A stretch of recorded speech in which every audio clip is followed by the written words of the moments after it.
Alright, well, g'day. Bit of a different video this week. I've just gone out to JB and bought myself the Mavic 3 Classic.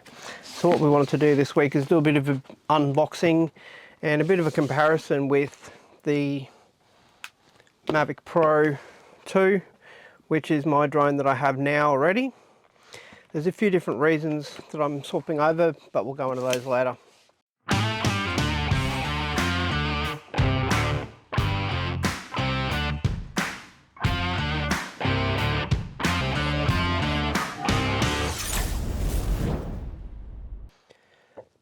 So what I really wanted to do today is just kind of have a quick look at this out of the box, see what it looks like, and just give you my initial impressions on what the unit is actually like from my perspective, and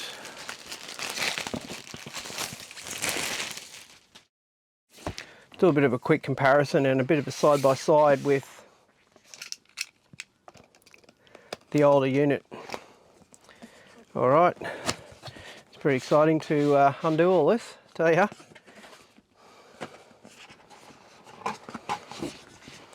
Alright, so to start things off, just set that aside for the moment.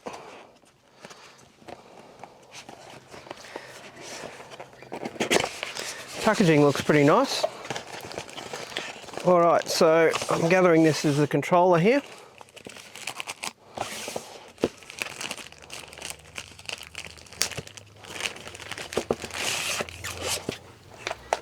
Beautiful. Alright, and there's a bit of a side-by-side of the two controllers, the newer one and the older one. What I have been doing with this controller is using an iPad mini, so essentially it was a bigger screen than this, but I was having problems with my iPad mini, and I didn't want to go out and buy a new iPad mini because the iPad mini I was using was an iPad mini 4 and it wasn't keeping up anymore with the drone. So that thing looks pretty nice. A couple of things just on here, the thumbsticks are up the top. One thing I must say already, just initially putting it in the hand, it looks great, and where the monitor actually is really handy. You'll see there my thumbs are not in the right of the screen at all. The thumbsticks for this, if you're not already aware, live on the back of the monitor.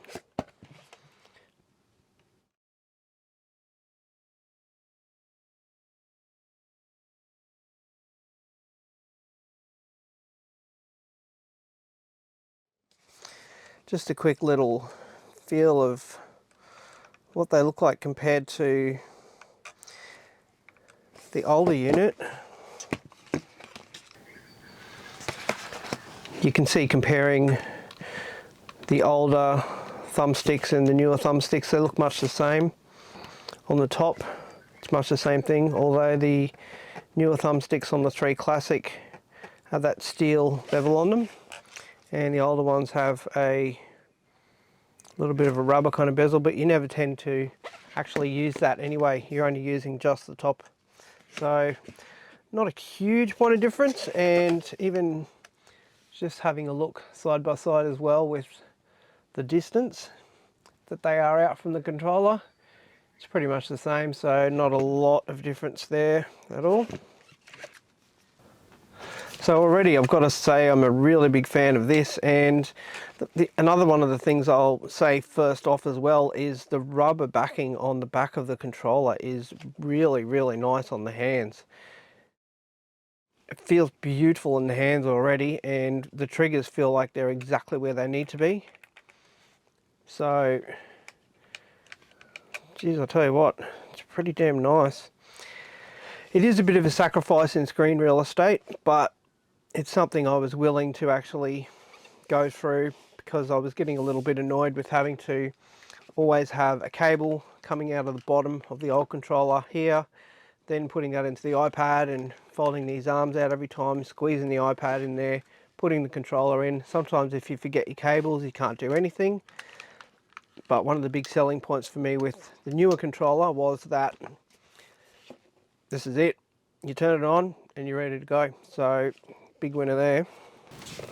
If you're familiar with the older controllers, thumbsticks right and left, power button on the right hand side here, sport, cinema and normal modes here.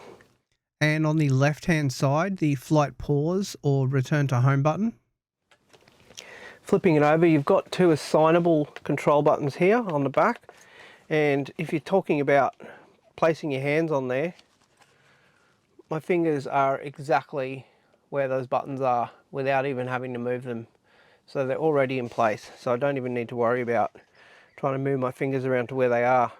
This controller feels really, really good in the hands, I must say. I'm loving it already. It's fantastic. So next in the package here,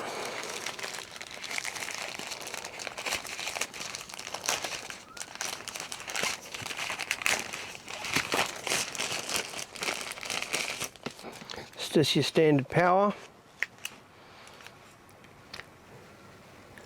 USB-C, really high quality power supply though, I must say, so that's actually pretty nice. Good job DJI on that. Nice and heavy and nice and thin, which is something that's overlooked with power supplies, and it's good to see that DJI's obviously taken some thought and taken a bit of time considering what they're going to do when they're making their power supplies for this thing. You've often got power supplies in with other power supplies and people don't think of these things. So many power supplies are big blocky things and really annoying, but this thing is really well set up. Rest of the things in the box here, you've got your standard quick start guide, which we'll take a look at in a little while.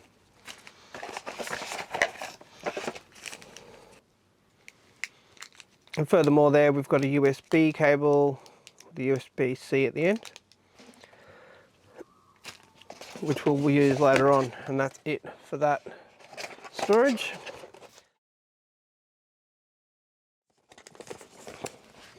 Let's set that aside for the moment.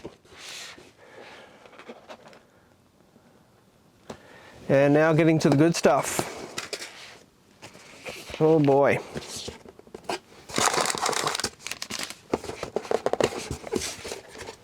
Let's set the box aside.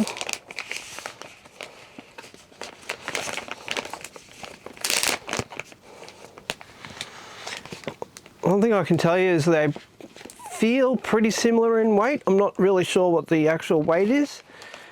It may be that they actually weigh the same. I'll take a look at that and put it on screen for you now in a comparison of weight between the two of them. There we go. And that's the new unit. And one thing I can say initially, the first thing that pops out, and if you're not already aware, is the sleeve and the cover that's on it, which is just fantastic. So if you compare it with the old model, probably fairly similar in size.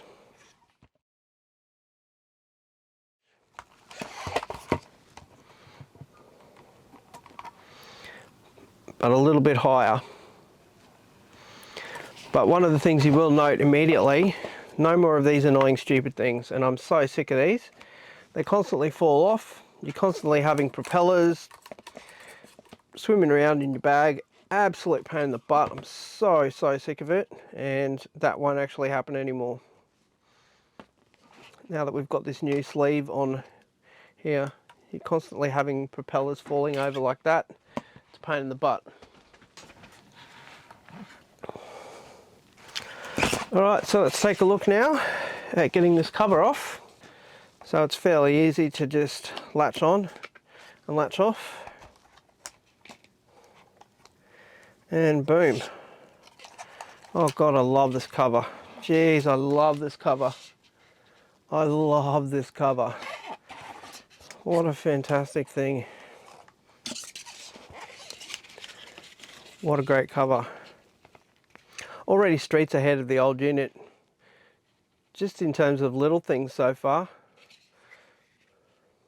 The cover is just fantastic, and I can tell already that these propellers don't even want to flap around a lot like the old one did already, and even if they do, you've got this cover to actually keep them in place. But comparing with the Pro, you can see here the props have got nowhere to go, but they just flop around on the inside here. And with this, they're coming up against the body. So it's just the little things that have been really well thought of. And it's the same thing on the bottom as well.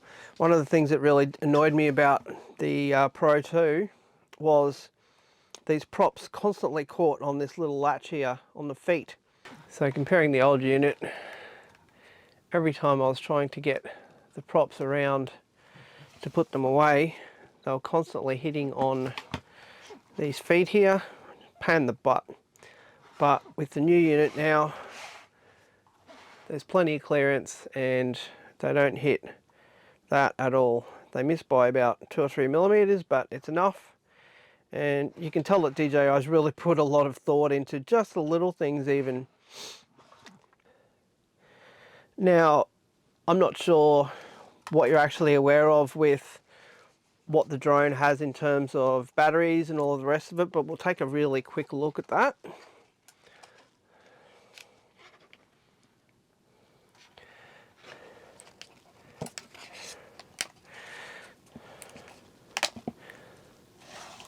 So what we have here with the 3 Classic is 2 buttons that are on the sides here, and you'll see up close there, they're in there.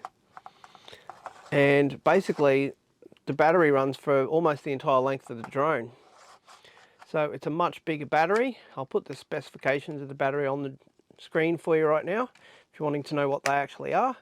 And it clicks in place, and it's really, really strong that it clicks in place. And it's not going anywhere because it's got nowhere to go. So massive, massive improvement compared to the old one.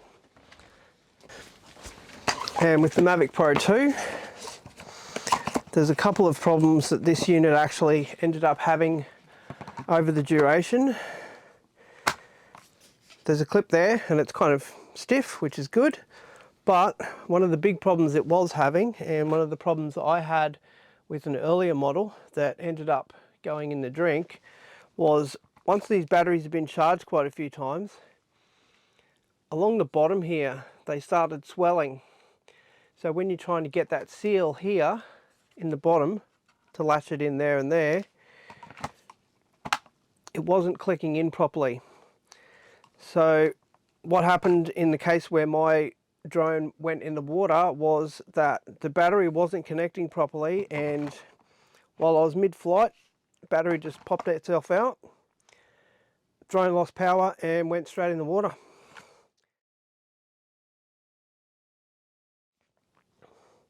And you can see with the newer one, that's not going to be the case at all. It's going to have no problems whatsoever. It clicks into place really firmly and it sits in the middle of the drone. So bloody fantastic. I'm a huge fan of that. Another one of the things that we'll note, and I don't have to worry about anymore, is on the Mavic Pro 2, constantly having to put this stupid cover on and off on the gimbal. Pain in the butt. But with this, with the new case, with the Mavic 3 Classic, with the new case, it's a part of the whole case, protects the gimbal, goes on, and it's going to protect the lens, and it's not going to be a pain in the butt to take on and off every time you use it. Whereas with the older model, constantly having to do that and then work the gimbal into place to get the cover on, and then you weren't sure whether you're putting stress on the gimbal itself, and then when you actually eventually click it into place, it's out there all right. But a couple of problems also arose from that. Sometimes, because it kind of looks a little bit flush, sometimes you'd start the drone up and you'd forget that it's on there, and you end up overloading the gimbal motor, and that can cause problems as well. So again, just one of the little things that's been changed, and one of the little things that DJI has actually thought about, and already just upon cursory glance at the drone, it looks like it's a far better unit just to begin with. Just doing a quick footprint comparison of the two, I guess, just to take a look. One on top of the other.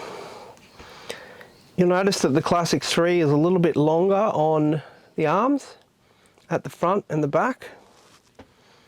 So that's a little point of difference. It's also a little wider. And now having both in my hand, I still have to say they probably still feel like they're around about the same weight. But the 3 Classic looks like it's just a little bit taller. I'll actually have to measure that up and put that on screen for you. Comparison of the two heights.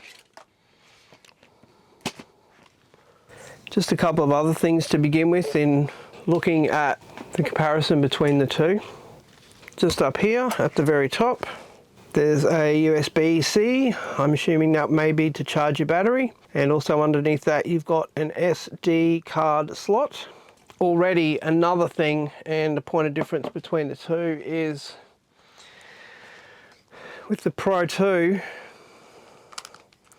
I could never get it right which one was actually the side that had the USB card in it, because there's two different sleeves here. There's one which has the reset button on the left hand side of me here, and one that has the memory card on the right hand side, and I could never get it right, and I was constantly getting it wrong.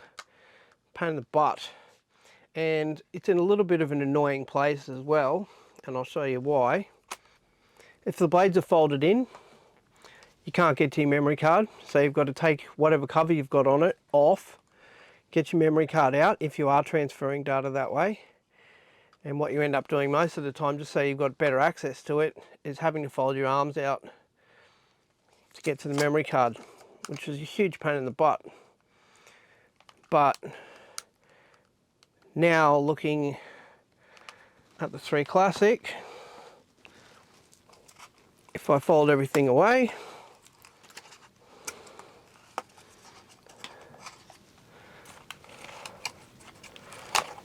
I'm not going to have those problems at all, because I can easily get to that memory card there and pop it out straight away, and also charge the unit up, which is going to be super handy. Well, look, that's just about it really. We've already gone quite a while. I wanted to just give a cursory kind of glance between the two and a bit of a look at what the two different units actually provide, just from a initial view standpoint. We don't really want to go into what all the controllers do and all of the rest of it, you know, if there's any difference between sensors that are in the units or anything like that. But I just wanted to provide a bit of an overview, just so you've got a comparative view of both the units if you happen to be thinking about going from one unit to the other one yourself. Hopefully it's given you a bit of direction. All right, well, that's it for us this week. Stay tuned in the coming weeks. I'm going to be doing some comparative videos of the footage that I've taken from the old unit here, the Mavic Pro 2, and comparing it with what I get from the Mavic 3 Classic, and we'll see how they stack up side by side. And that's it for me this week. All right, once again, thanks very much for watching, and we'll see you next time we get 4 wheels on the road.